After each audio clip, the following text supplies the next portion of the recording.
Shalom, selamat siang Bapak Ibu Saudara yang dikasihi Tuhan Yesus Kristus. Selamat kita berjumpa kembali dalam renungan pada siang hari ini. Bagaimana kabar saudara semuanya? Di tengah istirahat siang hari ini, mari kita datang kepada Tuhan merenungkan firman-Nya.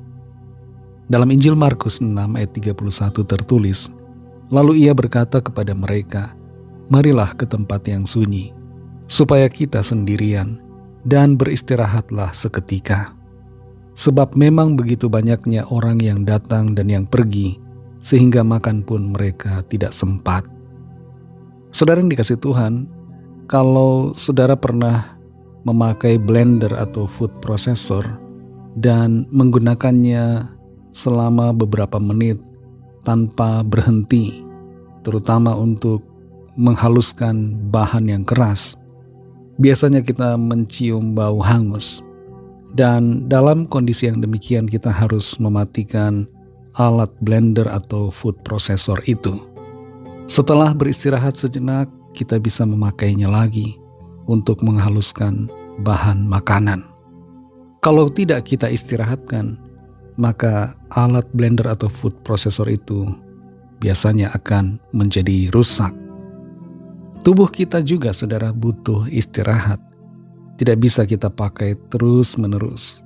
Tidak bisa kita bekerja tanpa henti. Tidak bisa kita memakai otak untuk berpikir tanpa istirahat.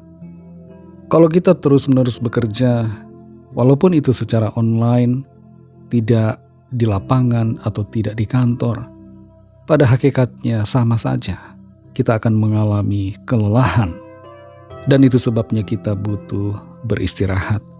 Apalagi kalau kita bekerja tanpa henti dari hari Senin sampai hari Minggu, ke Senin lagi, sampai Minggu lagi, Senin, tidak pernah berhenti setiap hari, 7 hari dalam seminggu, dan dalam jumlah jam yang begitu banyak setiap hari, kita akan sangat kelelahan.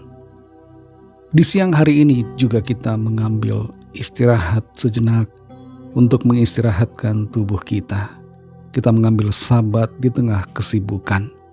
Kata sabat mengandung arti istirahat. Dan sabat secara singkat ini di siang hari ini kita perlu untuk menyegarkan kembali tubuh, jiwa, dan roh kita.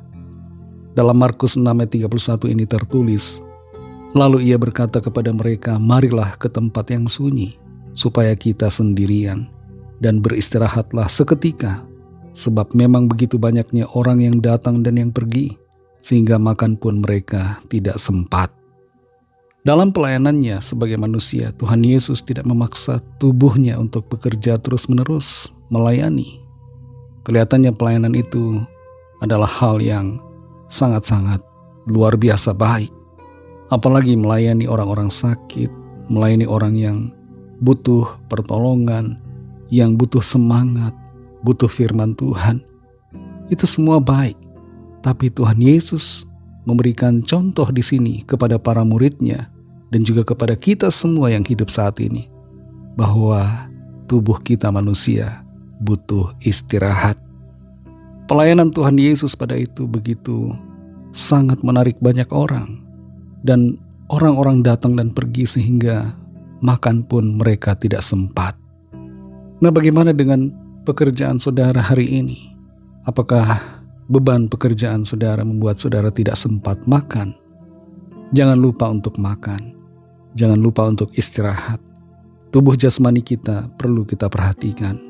Dan juga jiwa serta roh kita perlu kita segarkan di dalam hadirat Tuhan. Saudara yang dikasihi Tuhan, rema firman Tuhan buat kita, jangan lupa untuk istirahat. Sadari bahwa beristirahat kita perlukan sebagai bentuk penghargaan kita pada tubuh yang dianugerahkan oleh Tuhan. Beristirahat tidak akan membuat kerugian secara finansial, tapi dengan beristirahat kita lebih disegarkan untuk bekerja lebih maksimal. Mari kita berdoa. Terima kasih Tuhan Yesus, kami bersyukur untuk firman-Mu yang sudah kami dengar, mengajar kami dan mengingatkan supaya kami memberikan tubuh kami istirahat, sabat sebagaimana Tuhan sendiri memberikan teladan bagi kami. dalam keadaanmu sebagai manusia engkau juga beristirahat. Terima kasih Tuhan untuk firman-Mu, pimpin kami selalu Roh Kudus, dan sertai kami di sepanjang sisa hari ini supaya apa yang kami kerjakan senantiasa Tuhan buat berhasil dan kami memuliakan nama Tuhan. Dalam nama Tuhan Yesus kami berdoa. Haleluya. Amin. Puji Tuhan, saudara yang dikasihi Tuhan. Tuhan Yesus memberkati saudara semua. Selamat melanjutkan aktivitas saudara dan sampai jumpa dalam renungan yang berikutnya. Haleluya.